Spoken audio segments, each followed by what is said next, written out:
అందరికీ నమస్కారం. కార్యక్రమం ప్రారంభించే ముందు గురువు గారు బ్రహ్మర్షి పత్రి గారికి ఒకసారి మనం ధన్యవాదాలు చెప్పుకుందాం. మనం గత 9 ఎపిసోడ్ల నుంచి ఒక విషయం మీరు చెప్పుకుంటున్నాం. ఈరోజు 10వ ఎపిసోడు, మెహర్ బాబా సందేశం.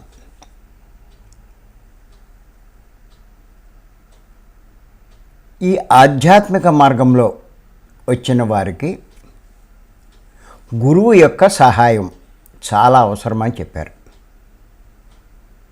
సద్గురువు యొక్క సహాయం.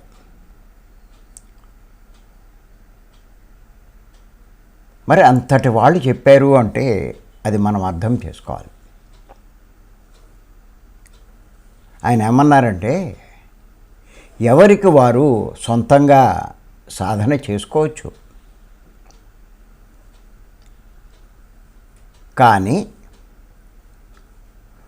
6వ భూమిక దాటలేరు అని చెప్పారు ఆయన.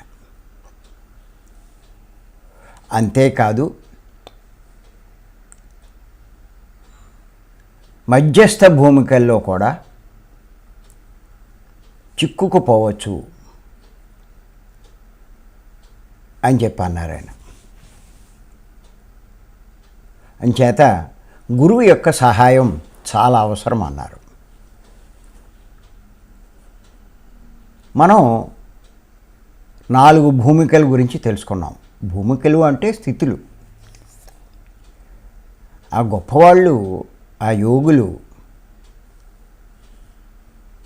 మానవుడు ఒక మానవ జన్మలో ప్రవేశించినప్పటి నుంచి జన్మ లేని స్థితికి చేరుకోవాలి అంటే రకరకాల స్టేజ్లు ఉంటాయి. అంటే ఎదుగుతూ ఉంటాడు. వీడు ఎంత ఎదిగాడు అన్నదాన్ని కోసం ఒక్కొక్కళ్ళు ఒక్కో రకంగా చెప్పుకొచ్చారు. శ్రీకృష్ణ భగవానుడు గుణాల్లో చెప్పారు. తమో గుణంలో ఉన్నవాడు వాళ్ళ లక్షణాలు, రజోగుణంలో ఉన్నవాడు వాళ్ళ లక్షణాలు, సాత్విక గుణంలో ఉన్నవాడు వాళ్ళ లక్షణాలు, శుద్ధ సాత్వికంలో ఉన్నవాడు వాళ్ళ లక్షణాలు, ఇలా చెప్పుకొచ్చారు ఆయన. నిర్గుణము, పరాకాష్ట. అలాగే మనకి పత్రి గారు ఆత్మస్థితులు అని చెప్పారు. శైశవాత్మ,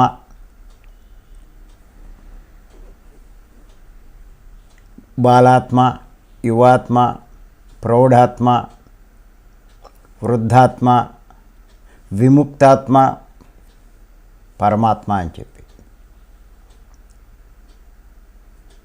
ఇంకా కొంతమంది చక్రాల్లో చెప్తారు. చాలామంది చక్రాలు యాక్టివేట్ అయిపోతాయంటారు. చక్రాలు యాక్టివేట్ అవ్వడం కాదు, నీ స్థాయి పెరిగితే, ఆత్మస్థితి పెరిగితే ఈ చక్రం స్థితిలో ఉన్నావు అని చెప్తారు. అలా మూలాధార, స్వాదిష్టాన, మణిపూరక, అనాహత, విశుద్ధ, ఆజ్ఞ, సహస్రార అని చెప్పి, సహస్రారం అనేది చక్రం కాదు కానీ అదొక స్థితి. ఇలా చెప్పుకొస్తూ ఉంటారు. ఒక్కోళ్ళు ఒక్కోటి. కొంతమంది డిఎన్ఏ అని చెప్పి అంటారు. ఇలా ఒక్కొక్కళ్ళు ఒక్కోటి చెప్తారు. అలాగే కొంతమంది యోగులు భూమికలుగా చెప్తారు.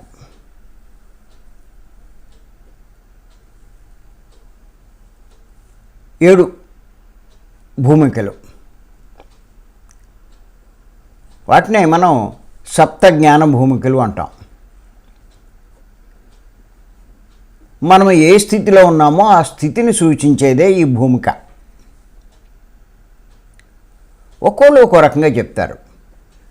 నువ్వు ఆధ్యాత్మికంగా ఎదుగుతూ ఉంటే ఈ భూమికలోకి వచ్చావు, నువ్వు ఆత్మపరంగా ఎదుగుతూ ఉంటే ఈ భూమికలోకి వచ్చావు అని చెప్తూ ఉంటారు.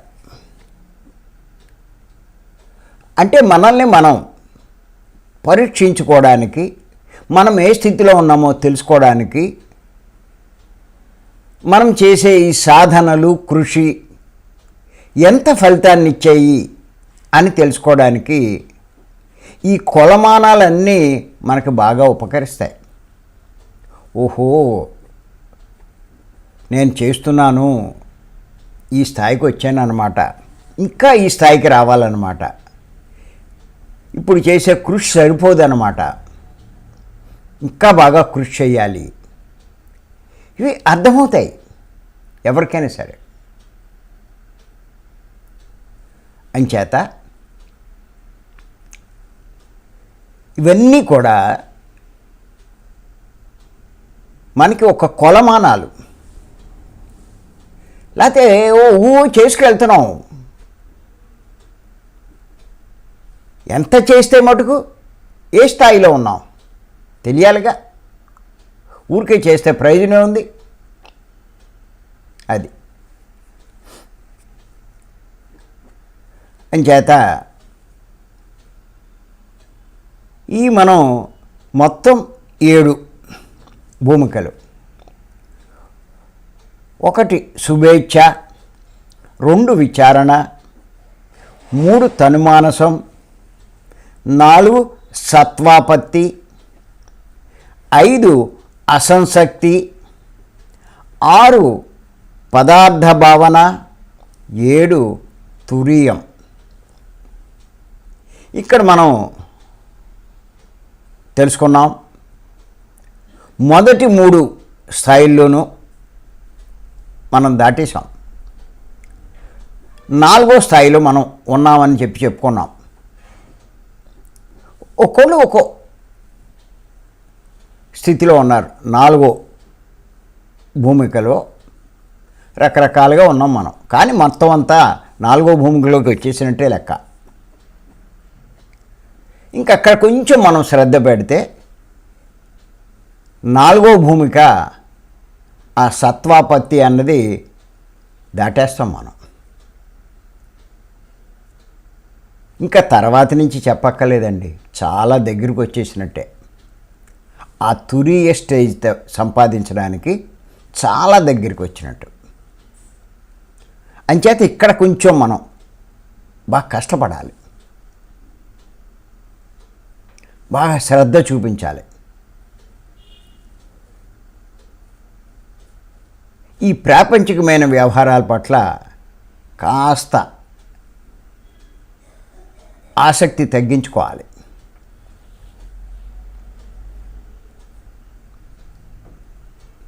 ఈ 4వ భూమిక, ఈ సత్వాపత్తి అన్నది దాటగలిగితే అసంశక్తి అనే భూమికలోకి వస్తాం.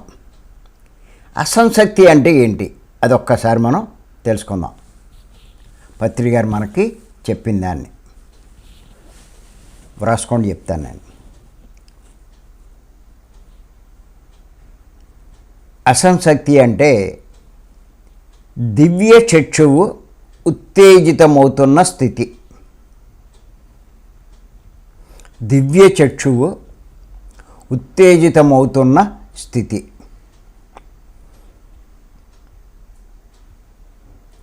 తనువు మరియు సంసారం, తనువు అంటే శరీరం, రెండు తాత్కాలికమైనవే అని సంపూర్ణంగా తెలుసుకున్న స్థితి.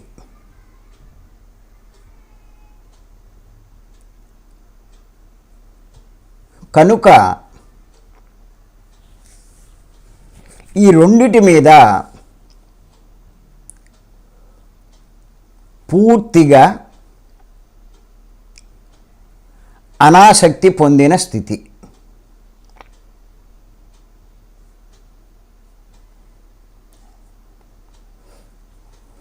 దాన్నే అసంశక్తి అంటారు.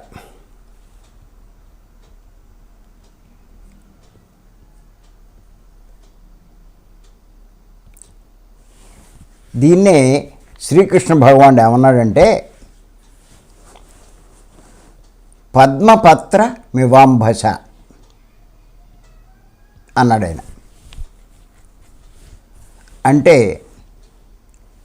తామరాకు మీద నీటి బొట్టు అలా అని చెప్పి, తామరాకు మీద నీటి బొట్టులా ఉన్నాడు.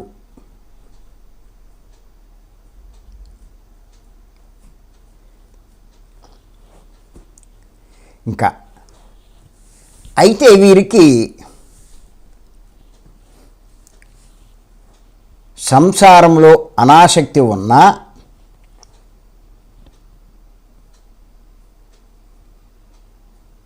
ధర్మనిష్ఠుడు, మరి కర్మనిష్ఠుడు.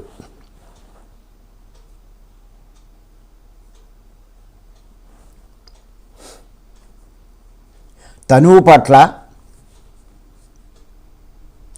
మరి సంసారం పట్ల తటస్థ దృష్టి కలిగి ఉన్నవాడు.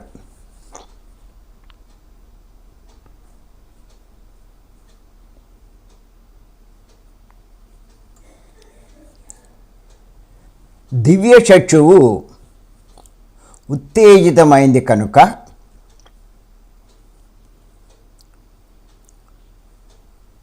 సత్యద్రష్ట కాబోతున్నాడు.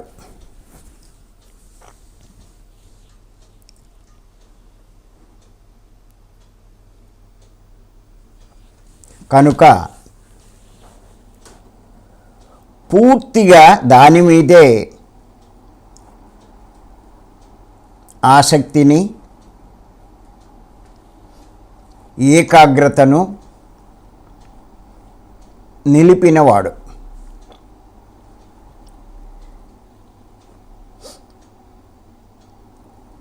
ఇదే అసంశక్తి అంటారు. పండితులు ఈ స్థాయికి వచ్చిన వాళ్ళని బ్రహ్మ విద్వరుడు అని చెప్పి అంటారు. 4వ స్టేజ్కి వస్తే మనం నిన్న చెప్పుకున్నాం బ్రహ్మ విదుడు అని. ఈ 5వ స్టేజ్కి వస్తే బ్రహ్మ విద్వరుడు అని చెప్పి అంటారు. ఈ బిరుదులు కూడా స్థితిలేనండి, గొప్ప ఏం కాదు.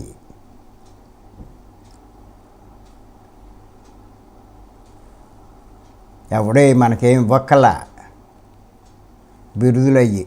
ఆ స్టేజ్కి వస్తే నువ్వు దాన్ని అర్హత పొందావు అని లెక్క. ఆ స్టేజ్కి రాకుండా ఇచ్చినా కూడా రానట్టే లెక్క. అది పెద్ద గొప్ప ఏం కాదు, కొలమానం అంతే.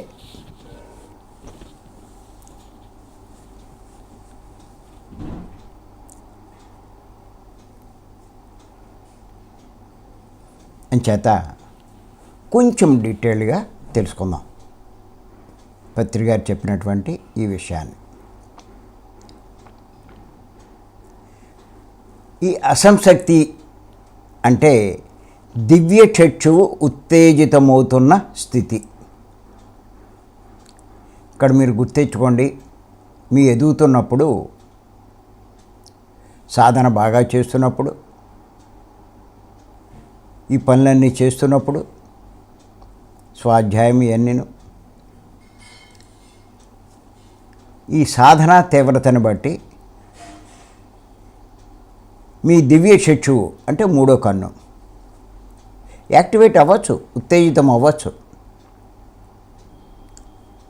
ఇక్కడ ఒకటే గుర్తెట్టుకోండి, అంటే అది అవ్వకపోతే నేను ఈ స్టేజ్కి రానట్టా అనే డౌట్ వస్తుంది మీకు.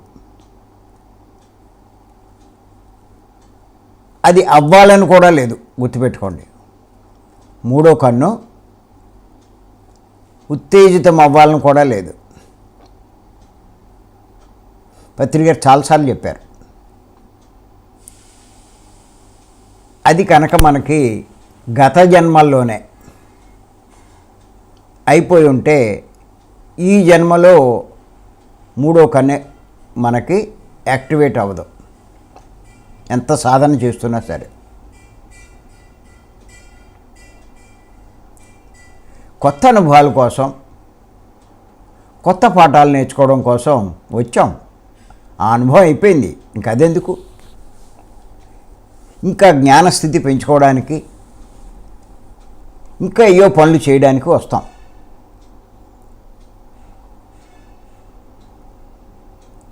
జ్ఞానం సంపాదించుకున్నవాడు తర్వాత పని తన జ్ఞానాన్ని, సత్యజ్ఞానాన్ని అందరికీ పంచుతూ ఉంటారు. దానికోసం వస్తారు, మూడో కన్ను కోసం రారు.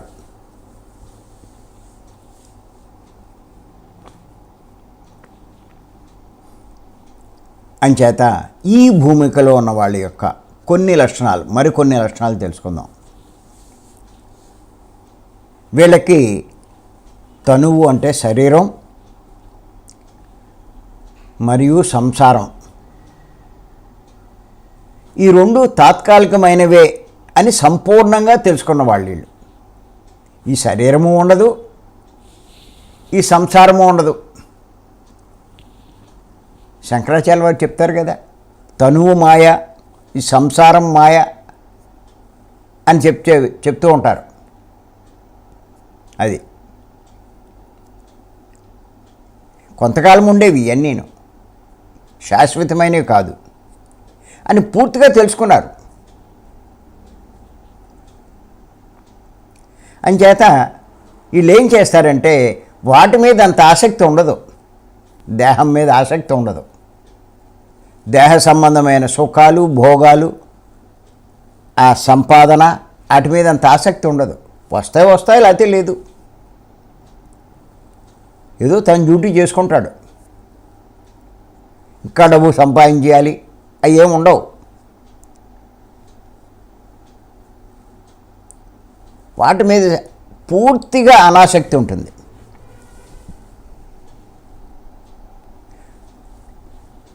అలాంటి అనాసక్తే అసంశక్తి అంటారు.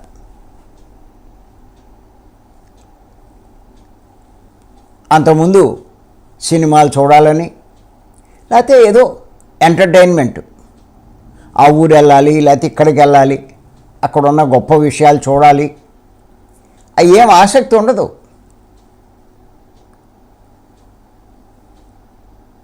హిమాలయాలకు వెళ్ళాలి, లేకపోతే ఊటీ వెళ్ళాలి, ఇటువంటి ఏమి ఉండవు. వాడి దృష్టి అంతా ఒకటే.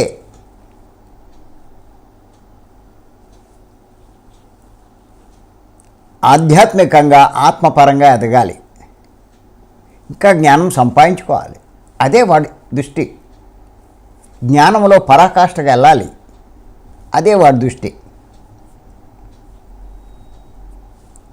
ఇలాంటి వాళ్ళ ప్రవర్తన ఎలా ఉంటుందంటే, శ్రీకృష్ణుల వారు చెప్పినట్టు పద్మపత్ర మివాంబస అంటే తామరాకు మీద నీటి బొట్టు లా ఉంటుంది. మీరు చూడండి, తామరాకు మీద నీటి బొట్లు ఉంటాయి, కానీ తామరాకు ఏమాత్రం అంటుకోదు, కలిసి ఉంటుంది. తామరాకుతో కలిసే ఉంటుంది, కానీ ఏది అంటుకోదు.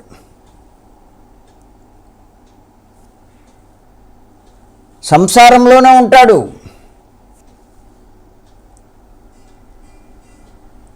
కానీ దాన్ని అంటించుకోడు, అంటే మమకారం ఉండదు.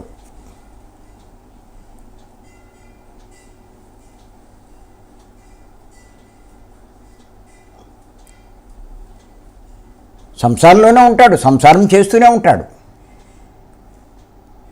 అంటించుకోడు, మమకారం ఉండదు. వాళ్ళకి ఏమవుతుందో, లేకపోతే వాళ్ళకి ఏమైనా అయినా విపరీతంగా బాధపడ్డాం. అది విపరీతంగా బాధపడతాడు. అంటే అది తామరాకు మీద నీటి బొట్టు కాదు, అంటుపోయింది నీటి బొట్టు. అందుకే అంటారు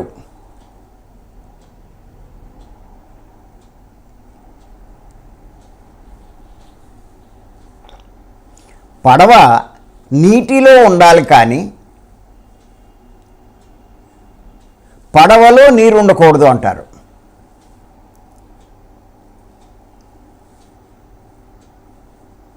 పడవ నీటిలో ఉండాలి కానీ నీటిలో పడవ ఉండకూడదు. అంటే నువ్వు సంసారంలో ఉండాలి కానీ నీలో సంసారం ఉండకూడదు.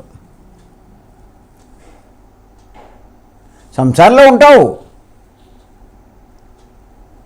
ఆ భర్తకి ఏం కావాలో చూస్తావు, ఆ భార్యకి ఏం కావాలో చూస్తావు, ఆ పిల్లలకి ఏం కావాలో చూస్తావు. ఒకవేళ వాళ్ళ కర్మ వశాన వాళ్ళకి ఏదైనా జరిగింది, నువ్వు ఊరికే ఏడుస్తూ కూర్చోవు. వాళ్ళకి ఏదైనా కావాలంటే అది ఆరుస్తావు, తీరుస్తావు, ఆ సాయం చేస్తావు, వాళ్ళకి ఉపశమనం చేస్తావు. అంతే తప్ప నువ్వు ఏడుస్తూ కూర్చోవు. మా అబ్బాయి బతికిలా అయిపోయింది, నా బతికిలా అయిపోయింది, మా ఆయన పోయాడు, నా భార్య పోయింది, నా పిల్లలు పోయారు, ఇంకా నా జీవితం వేస్ట్, నేనుండి ఉపయోగం ఏంటి?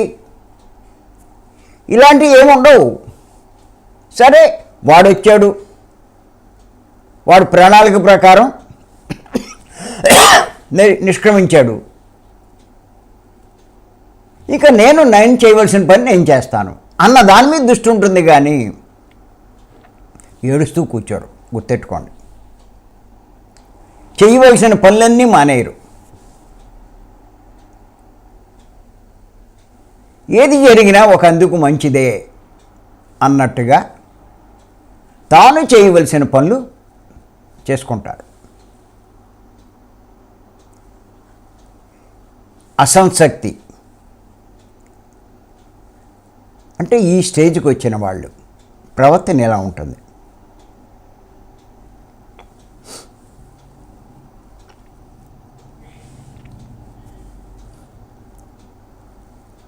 అంతేకాదు, వీరికి సంసారంలో అనాసక్తి ఉన్నా, ఆసక్తి ఏమి ఉండదు సంసారంలో. ఏదో అనుభవించేయాలి, ఏదో గొప్పగా సంపాదించేయాలి, అందరికంటే గొప్పగా ఉండాలి, ఏముండవు ఆసక్తి. కానీ అలా ఉంటున్నా వాడు ధర్మనిష్ఠుడు, కర్మనిష్ఠుడు. కర్మలు చేస్తూనే ఉంటాడు, ధర్మంగా జీవిస్తూ ఉంటాడు. అంచేత తనువు పట్ల, సంసారం పట్ల తటస్థ దృష్టి కలిగినవాడు. అంతేకాదు, వీడికి దివ్యచక్షు ఉత్తేజితమైంది కనుక సత్యద్రష్ట కాబోతున్నాడు. సత్యద్రష్ట అంటే ఆత్మసాక్షాత్కారం పొందబోతున్నాడు. అంచేత వాడి దృష్టి అంతా పూర్తిగా దాని మీదే ఉంటుంది. వాడి ఆసక్తి దాని మీదే, వాడి ఆసక్తి ఏకాగ్రత నిలుపుతాడు. రమణ మహర్షి చూడండి, ఆత్మ మీదే దృష్టి, ఇంకా దేని మీద ఉండదు. మన పత్రికను చూడండి, ఆయన మాటలన్నీ ఆత్మ సంబంధమైనవే ఉంటాయి. ఆయన పనులన్నీ ఆత్మ సంబంధమైనవి ఉంటాయి, ఆయన ఆలోచనలన్నీ ఆత్మ సంబంధమైనవి ఉంటాయి. నేను ఆత్మ అని తెలుసుకున్నాడు ఆయన.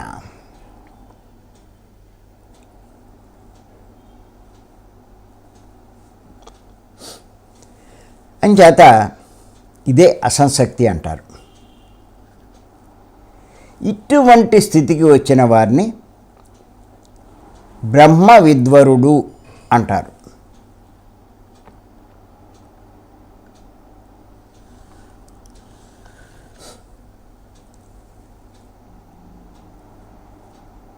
మీరు ఇక్కడ ఒకటి గుర్తుపెట్టుకోండి, ఈ స్టేజ్కి వస్తే కనుక ఖచ్చితంగా మీరు శరీరం వదిలేక జనాలోకం దాటుతారు. మీరు మనం ఎన్నోసార్లు చెప్పుకున్నాం, జనాలోకం దాటగలిగితే చాలా గొప్పవాడు అని. ఈ జ్ఞానం సంపాదించుకున్న వాళ్ళు, ఈ సాధన చేసి ఈ స్టేజ్కి వచ్చిన వాళ్ళు ఖచ్చితంగా జనాలోకం దాటుతారు.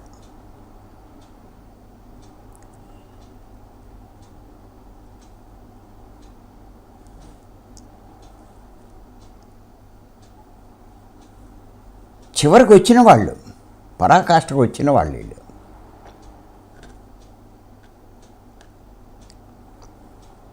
పత్రి గారు మనకి ఏదో ఊరికే కొంతమందికి బిరుదులు ఇస్తూ ఉంటారు. బిరుదులు అంటే పెద్ద గొప్ప ఏం కాదులేండి.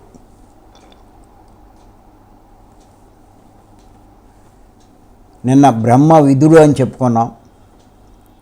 ఈరోజు ఈ స్టేజ్కి వస్తే బ్రహ్మ విద్వరుడు అని చెప్పుకున్నాం. దీని తర్వాత స్టేజ్ కనుక పదార్థ భావన అన్న దాంట్లోకి వస్తే బ్రహ్మ విద్వరీయుడు అని చెప్తారు. ఆఖరి స్టేజ్కి వెళ్తే బ్రహ్మ విద్వరిష్ఠుడు. అంటే ఆ బ్రహ్మజ్ఞానం, ఆత్మజ్ఞానం ఆ స్థాయికి వెళ్ళిందనమాట. ఆ జ్ఞానం అంతా సంపాదించుకున్నాడు వాడు. అలాంటి వాళ్ళని కొంతమంది ఇలా పిలుస్తూ ఉంటారు. ఇది ఒక స్టేజ్ అనే, అవి బిరుదులేం కాదు, అవి స్టేజీ. ఆ స్టేజ్కి వచ్చిన వాడిని బ్రహ్మ విద్వరుడు అంటారు. ఈ 5 భూమికి వస్తే బ్రహ్మ విద్వరుడు అంటారు. చాలామందికి ఇది కూడా కొంచెం కన్ఫ్యూజన్, ఏంటిది ఆ బిరుదే ఎందుకు ఇవ్వాల్సి వచ్చింది ఇదని. ఇంకోటి కూడా మీరు గుర్తెట్టుకోండి,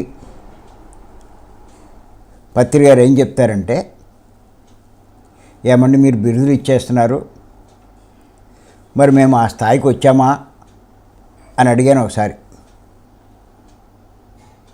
అడిగితే, బాబు వచ్చినా ఇస్తాము, వస్తారని ఇస్తాము అన్నాడు ఆయన.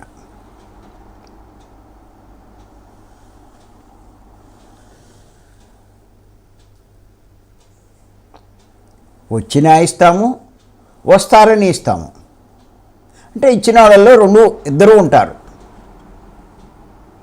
అని దాని యొక్క సమాధానం. అప్పుడు నేను కొంత సాటిస్ఫై అయ్యాను. నేను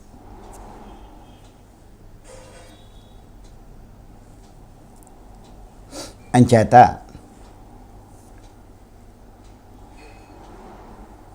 ఇక్కడ కాస్త చాలా తీవ్ర కృషి ఉండాలండి, తీవ్ర కృషి ఉండాలి. ఈ సంసారంలో ఎక్కడ మీరు అంటుకుపోయినా మీరు ఈ స్టేజ్కి రాలేరు. అందుకే మనం చెప్తూ ఉంటాం, కాస్త మమకారం తగ్గించుకోండి, వాళ్ళనేమి వదలద్దు. ఆ పిల్లల్ని కానీ, భార్యని కానీ, భర్త కానీ ఉండండి, వాళ్ళతో సంసారం చెయ్యండి. సంసారం ఎప్పుడూ వదలద్దంటారు పత్రి గారు. భుక్తికి సంపాదించుకో, ఉద్యోగం చెయ్యి, ఏదైనా చిన్న వ్యాపారం చెయ్యి, కానీ అందులో మునిగిపోవద్దు. అది చెప్పేది. సంసారంలో నిర్వాణం అంటే అది. నువ్వేదో సంపాదించేసి ఏయో సేవలు చెయ్యక్కల్లా, ఉన్న దాంట్లో చెయ్యి.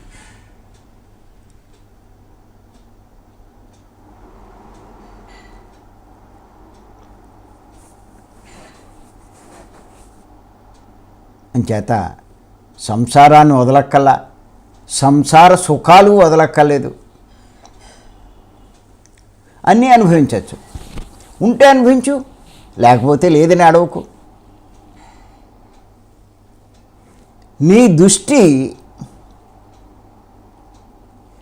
భోగాల మీద ఉంటే లేదనే బాధ ఉంటుంది. నీ దృష్టి ఆత్మజ్ఞానం మీద ఉంటే భోగాల గురించి ఆలోచించావు. గుర్తుపెట్టుకోండి.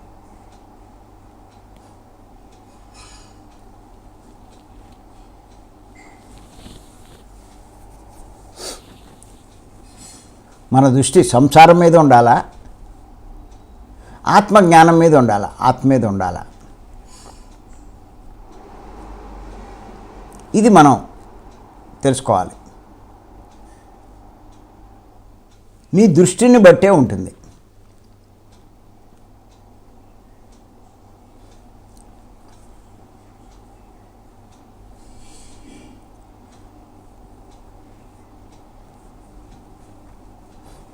అందుకే ముందు ఇది నిర్ధారణ చేసుకోవాలంటా.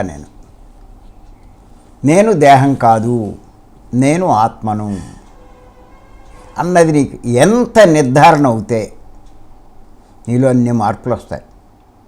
నువ్వు అంత ఎదుగుతావు. ఆత్మకే ప్రాముఖ్యం ఇస్తావు.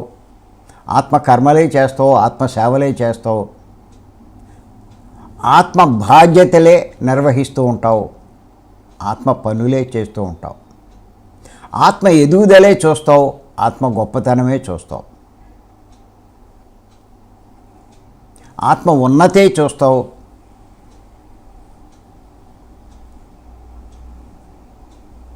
ఆత్మ గురించే ఆలోచిస్తావు.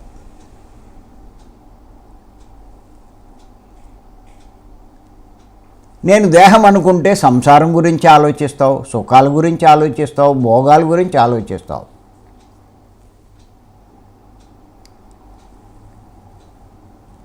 నీ కుటుంబం గురించి ఆలోచిస్తావు, నీ బంధువుల గురించి ఆలోచిస్తావు, నీ స్నేహితుల గురించి ఆలోచిస్తావు.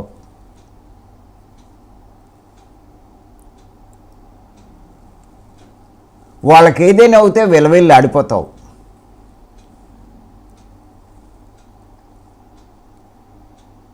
నువ్వు ఆత్మ మీద దృష్టి పెట్టినప్పుడు వాళ్ళకి ఏదైనా అయినా వాళ్ళు చేసుకున్న కర్మ అనుభవిస్తున్నారు. ఆ కర్మ అయిపోతే మళ్ళీ బయటపడతారు. దానికి వర్రి పడేదేటి అని చెప్పి అర్థం చేసుకుంటావు.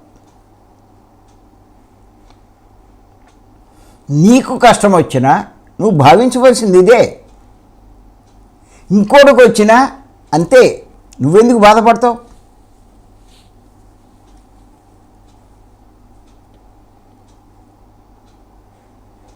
నువ్వేదో చేసుకున్నావు, ఈ కష్టం వచ్చింది, కొంచెం ఓపిక పట్టు.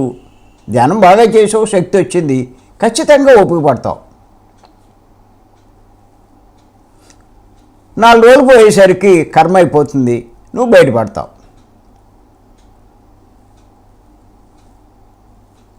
నువ్వు ఈ కార్యక్రమాల్లో పాల్గొంటున్నావు, ఈ సేవల్లో పాల్గొంటున్నావు, ఈ మార్గంలో ఉన్నావు.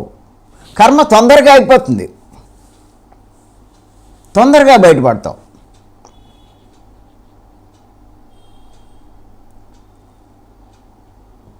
అంతా మన భావాన్ని బట్టే ఉంటుంది.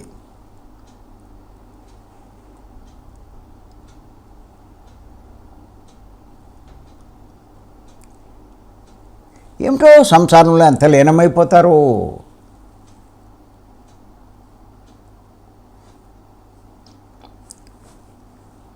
పిల్లలన్నా అంతే, మనవలన్నా అంతే, ముని మనవలు వచ్చినా అంతే. వీళ్ళ గురించి ఆలోచించరు, ఆత్మ గురించి. వాళ్ళే ప్రపంచం, వాళ్ళే సమస్తము. అందరినీ వదిలేయాలి, అన్నీ వదిలేయాలి ఆఖరిలో. ఏ శరీరం నేనని భావించాడో, ఏ శరీరం కోసం జీవితం అంతా అంకితం చేశాడో, కష్టపడ్డాడో, చివరికి ఆ శరీరం ఉండదు. శరీరంలోంచి పైకి వెళ్తాడు. ఏంటి నేను ఆ శరీరం కాదా? అప్పుడు తెలుసుకుంటాడు. అరే రే రే రే, ఇన్నాళ్ళు అదే నేను అనుకున్నాను, ఇంత చేసి నేను ఇక్కడ ఉన్నానో అది అక్కడ ఉంది అని మంచం మీద చూసుకుంటాడు. ఆ శరీరం కదలకుండా పడి ఉంటుంది. కాసేపటి దాన్ని తీసుకెళ్ళి శ్మశానంలో బూడి చేసేస్తారు, కాల్చేస్తారు, లేకపోతే కప్పెట్టేస్తారు. నిదసదిగా పైనుంచి చూస్తూ అనుకుంటాడు, ఆ బూడిదైపోయే దానికోసమా ఇన్నాళ్ళు నేను ఇంత పాటుపడ్డాను, ఇన్ని తప్పులు చేశాను,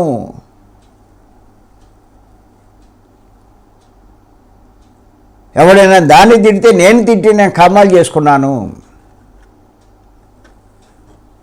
దానికి ఏదో బిరుదులు వస్తాయని పేరు వస్తుందని దానికోసం ఏదో తాపత్రయపడి చెయ్యకూడని పనులు చేశాను, ఎంత పొరపాటు చేశాను, అది నేను కాదన్నమాట. అప్పుడు తెలుసుకుంటాడు. కానీ అయిపోయింది. ఆ శరీరము నాకు ఇవ్వబడినటువంటి ఒక గొప్ప బహుమతి అది. దాన్ని నేను లాభం పొందడానికి, ఆత్మైన నేను లాభం పొందడానికి అది నాకు ఇవ్వబడినటువంటి గొప్ప బహుమతి. దాన్ని ఉపయోగించి నేను చేయవలసిన పనులు చేస్తే ఎంత లాభం పొందుతాను నేను. దాంతో సాధన చేయించవచ్చు, శరీరంతో పుస్తకాలు చదివించవచ్చు, ఇంచక్క చెప్పే సందేశాలు వినొచ్చు, దాంతో సేవలు చేయొచ్చు అందరికీ. ఆ శరీరం నేను కాకపోయినా దానివల్ల నేను లాభం పొందొచ్చు. ఆ లాభం పొందడానికే, ఇవన్నీ సంపాదించుకోవడానికే ఈ శరీరం నేను తీసుకున్నాను అన్నది అప్పుడు అర్థమవుతుంది పైకి వెళ్ళాక. అయ్యయ్యో, వృధా చేసేసేనే. దాన్ని సుఖపెట్టడానికి, 3 పూట్ల బాగా తిండెట్టడానికి, ఏసీల్లో పడుకోబెట్టడానికి, కారులో తిప్పడానికి, దానికి గొప్ప పేరు తీసుకురావడానికి, దానికి ఏదో ఒక పదవి సంపాదించి పెట్టి, ఓ మంచి ఉద్యోగం సంపాదించి పెట్టి, గొప్ప పని చేశాను అనుకున్నానే, ఇంత చేసి అది నేను కాదా? దానికోసమా నేను ఇన్ని తిప్పలు పడ్డాను? చివరికి అది బూడిదైపోయింది. ఆఖరిలో బూడిద చూస్తాడు.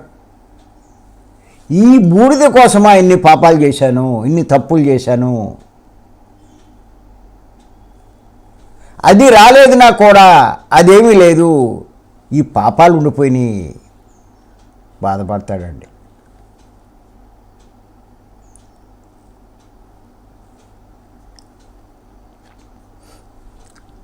ఇది అర్థం చేసుకున్నవాడు, ఈ స్థాయికి వచ్చినవాడు, ఈ జ్ఞానం సంపాదించుకున్నవాడు,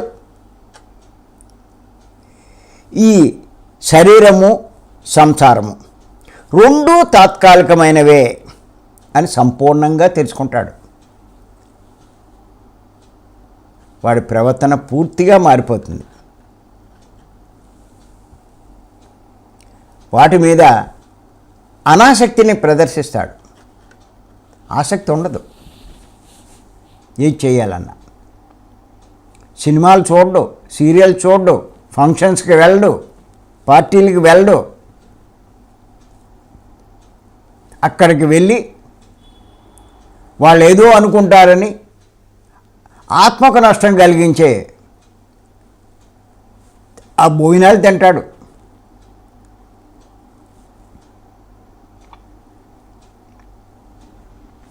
వాళ్ళంతా వచ్చేవాళ్ళలాగా, ఉండేవాళ్ళలాగా, తను ఉండేవాళ్ళలాగా. వాళ్ళు ఏదో అనుకుంటారని అనుకునేవాడు ఉండడు, ఎవరి గురించి అవుతా అనుకుంటున్నారో ఆడు ఉండడు. దాని గురించి తప్పులు చేయడం ఎందుకు, పాపాలు చేయడం ఎందుకు? ఆడు మొహమాట పెడితే ఆ మాంసాహారం తినడం ఎందుకు? ఆ వెల్లుల్లిపై ఉన్నటువంటి ఆహారం తీసుకోవడం ఎందుకు? తనకు తాను పతనం అవడం ఎందుకు?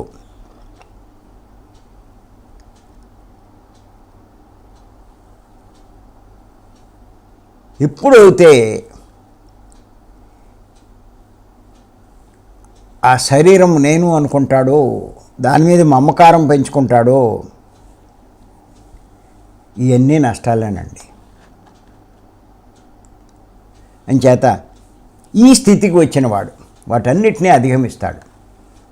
అవన్నీ మీరు అధిగమించగలిగితే మీరు ఈ స్థితికి వచ్చినట్టే. మిమ్మల్ని కూడా బ్రహ్మ విద్వరుడు అని పిలవచ్చు. మనకు ఒక బిరుదేం ఇవ్వక్కల. ఒకడంటే అయినట్టు, అనకపోతే అవునట్టేటి. ఆ స్థితికి వస్తే అన్నా అనకపోయినా అయినట్టే లెక్క. బ్రహ్మ విద్వరుడు అయినట్టే లెక్క. అంచేత గుర్తుపెట్టుకోండి, మనం తామరాకు మీద నీటి బొట్టులా జీవించగలుగుతున్నామా లేదా, అది ఒక్కటి తెలుసుకోండి, సరిపోతుంది. గమనించండి. అలా ఉండగలిగితే మీరు ఈ 5వ స్టేజ్లోకి వచ్చినట్టు.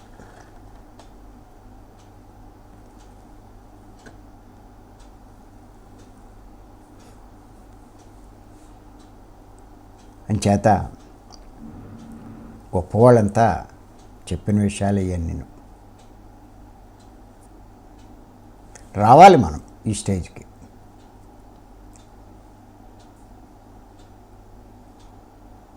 నాలుగో స్టేజ్కి రావడమే గొప్ప అని చెప్పాను నేను. మీరు ఈ 5వ స్టేజ్కి వస్తే ఇంకా గొప్ప. ఈ భూమికలోకి వస్తే ఇటువంటి చోట మనం చిక్కడిపోకుండా గురువు యొక్క సహాయం చాలా అవసరం అండి. అదే ఆయన చెప్పింది. మనకి ఎన్ని గుర్తు చేస్తూ ఉంటాడు. నువ్వు ఎక్కడ పడిపోతావు,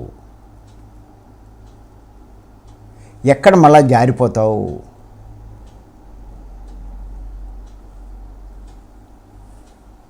సహజంగా అండి మన వాళ్ళే చాలామంది నన్ను సలహాలు అడుగుతూ ఉంటారు.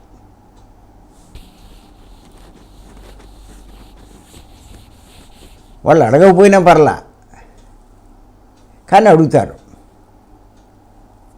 అడిగినప్పుడు ఉన్నది చెప్పాలి, అది నా ధర్మం. కానీ అది వాళ్ళకి నచ్చదు.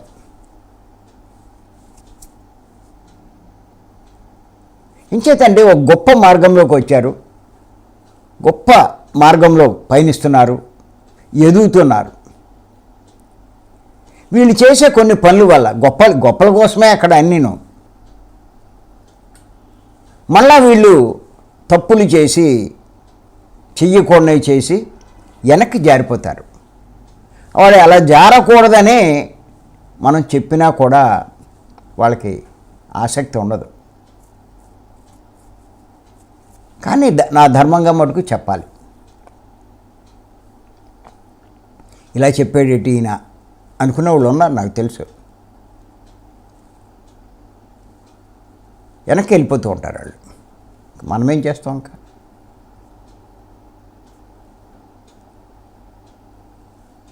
అది గురువు మనకి సహాయం చేస్తున్నాడు, మనం జారిపోకుండా,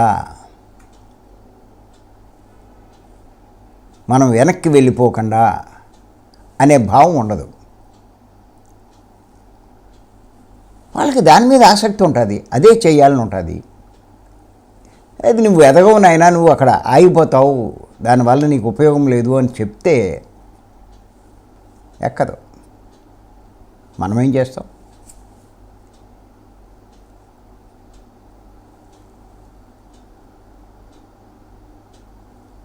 చెప్తారు కదా, మామిడి చెట్టుకి ఎన్నో పువ్వులు పూస్తాయి, కొన్నే పిందులుగా మారుతాయి, కొన్నే ఎదుగుతాయి, ఇంకా కొన్ని మటుకే బాగా పెద్దవి అవుతాయి, కొన్నే పండుగ అవుతాయి. అంటే మధ్య మధ్యలో ఎన్ని రాలిపోతాయి చూడండి. పువ్వులన్నీ ఇది అవుతాయి, చెట్టు నిలబడుతుందా? ఇలాగా ఒక్కొక్క స్టేజ్లో రాలిపోతూ ఉంటారు. కానీ ఆ గురువు యొక్క సహాయం వల్ల ఎక్కడా తప్పు అడుగు